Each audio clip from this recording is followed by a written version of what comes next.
तमाम देखने और सुनने वालों को अस्सलाम वालेकुम। नाज़रीन ग्रामी, बस पहाड़ी इलाके से गुजर रही थी। अचानक बिजली चमकी, बस के करीब आई और वापस चली गई। बस आगे बढ़ती रही। आध घंटे बाद बिजली दोबारा आई, बस के पिछले हिस्से की तरफ लपकी, लेकिन वापस चली गई। बस आगे बढ़ती रही। बिजली एक बार फिर आई और वो इस बार दाईं साइड पर हमला आवर हुई, लेकिन तीसरी बार भी वापस लौट गई। ड्राइवर समझदार था, उसने गाड़ी रोकी और ऊंची आवाज में बोला, भाइयों, बस में कोई गुनहगार सवार है, ये बिजली उसे तलाश कर रही है। हमने अगर उसे न उतारा तो हम सब मारे जाएंगे। बस में सरासीमगी फैल गई और तमाम मुसाफिर एक दूसरे को शक की नजरों से देखने लगे। ड्राइवर ने मशवरा दिया, सामने पहाड़ के नीचे दरख्त है, हम तमाम एक एक करके उतरते हैं और उस दरख्त के नीचे खड़े हो जाते हैं। हम में से जो गुनहगार होगा, बिजली उस पर गिर जाएगी और बाकी लोग बच जाएंगे। ये तजवीज काबिल अमल थी। तमाम मुसाफिरों ने इत्तेफाक किया। ड्राइवर सबसे पहले उतरा और दौड़कर दरख्त के नीचे खड़ा हो गया। बिजली आसमान पर चमकती रही, लेकिन वो ड्राइवर की तरफ नहीं आई। वो बस में वापस चला गया। दूसरा मुसाफिर उतरा और दरख्त के नीचे खड़ा हो गया। बिजली ने उसकी तरफ भी तवज्जो नहीं दी। तीसरा मुसाफिर भी साफ बच गया। यूं मुसाफिर आते रहे, दरख्त के नीचे खड़े होते रहे और वापस जाते रहे, यहाँ तक कि सिर्फ एक मुसाफिर बच गया। ये गंदा मजहूल सा मुसाफिर था। कंडक्टर ने उसे तरस खाकर बस में सवार कर लिया था। मुसाफिरों ने उसे बुरा भला कहना शुरू कर दिया। लोगों का कहना था कि हम तुम्हारी वजह से मौत के मुंह पर बैठे हैं, तुम फौरन बस से उतर जाओ। वो उससे उन गुनाहों की तफसील भी पूछ रहे थे जिनकी वजह से एक अजियतनाक मौत उसकी मुंतजिर थी। वो मुसाफिर उतरने के लिए तैयार नहीं था, लेकिन लोग उसे हर कीमत पर बस से उतारना चाहते थे। मुसाफिरों ने पहले उसे बुरा भला कहकर उतरने का हुक्म दिया, फिर उसे प्यार से समझाया और आखिर में घसीट कर उतारने लगे। वो कभी किसी सीट की पुष्ट पकड़ लेता था, कभी किसी राड के साथ लेपट जाता और कभी दरवाजे को जप्फा मार लेता, लेकिन लोग बाज न आए। उन्होंने उसे जबरदस्ती घसीट कर उतार दिया। ड्राइवर ने बस चला दी। बस जो ही गुनाहगार से चंद मीटर आगे गई, धाड़ की आवाज आई, बिजली बस पर गिरी और तमाम मुसाफिर चंद लम्हों में जलकर भस्म हो गए। वो गुनहगार मुसाफिर 2 घंटों से मुसाफिरों की जान बचा रहा था। नाज़रीन ग्रामी, मुझे किसी साहब ने एक दिलचस्प वाकया सुनाया। वो तुर्की के रास्ते यूनान जाना चाहते थे। एजेंट उन्हें तुर्की ले गया। ये अजमेर शहर से दूसरे लोगों के साथ बर्फबारी का इंतजार करने लगे। सर्दियां यूरोप में दाखिले का बेहतरीन वक्त होता था। बर्फ की वजह से सिक्योरिटी एहलकार मोर्चों में दुबक जाते थे। बॉर्डर पर गश्त रुक जाता था और एजेंट लोगों को कश्तियों में सवार करते थे और उन्हें यूनान के किसी साहिल पर उतार देते थे। ये एजेंटों की आम प्रैक्टिस थी। उन साहब ने बताया कि हम तुर्की में एजेंट के डेरे पर पड़े थे। हमारे साथ गुजरांवाला का एक गंदा सा लड़का था। वो नहाता भी नहीं था और दांत भी साफ नहीं करता था। उससे खौफनाक बू आती थी। तमाम लोग उससे परहेज करते थे। हम लोग दिसंबर में कश्ती में सवार हुए। हम में से कोई शख्स उस लड़के को साथ नहीं ले जाना चाहता था। हमने उसे रोकने की कोशिश की, लेकिन वो रोना शुरू हो गया। एजेंट के पास वक्त कम था, चुनांचे उसने उसे ठुड्डा मारकर कश्ती में फेंक दिया।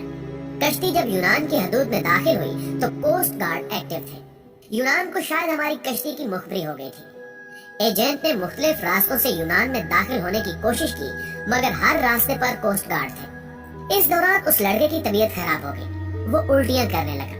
हमने एजेंट से एहतजाज शुरू कर दिया। एजेंट टेंशन में था, उसे गुस्सा आ गया। उसने 2 लड़कों की मदद ली और उसे उठाकर यख पानी में फेंक दिया। वो बेचारा डुबकियां खाने लगा। हम आगे निकल गए। हम अभी आध किलोमीटर आगे गए थे कि हम पर फायरिंग शुरू हो गई। एजेंट ने कश्ती मोड़ने की कोशिश की। कश्ती अपना तवाजुन बरकरार न रख सकी और वो पानी में उलट गई। हम सब पानी में डुबकियां खाने लगे। मैंने खुद को सर्दी, पानी और खौफ के हवाले कर दिया। मेरी आंख खुली तो मैं अस्पताल में था। मुझे अमले ने बताया कि कश्ती में सवार तमाम लोग मर चुके हैं, सिर्फ 2 लोग बचे हैं। मैंने दूसरे शख्स के बारे में पूछा। डॉक्टर ने मेरे बेड का पर्दा हटा दिया। दूसरे बेड पर वही लड़का लेटा था जिसे हमने अपने हाथों से समंदर में फेंका था। समंदर की लहरें धकेलकर उसे साहिल तक ले आई थी। मुझे कोस्ट गार्ड ने बचा लिया था, जबकि बाकी लोग गोलियों का निशाना बन गए या फिर सर्दी से ठिठर कर मर चुके थे। मैं 15 दिन अस्पताल में रहा। मैं इस दौरान ये सोचता रहा कि मैं क्यों बच गया। मुझे कोई जवाब नहीं सूझता था। मैं जब अस्पताल से डिस्चार्ज हो रहा था, मुझे उस वक्त याद आया कि मैंने इस लड़के को लाइफ जैकेट पहनाई थी। एजेंट जब उसे पानी में फेंकने के लिए आ रहा था तो मैंने फौरन बाग से जैकेट निकालकर उसे पहना दी थी। ये वो नेकी थी जिसने मुझे बचा लिया। मुझे जो ही ये नेकी याद आई, मुझे 6 माह का वो सारा जमाना याद आ गया जो हमने उस लड़के के साथ गुजारा था।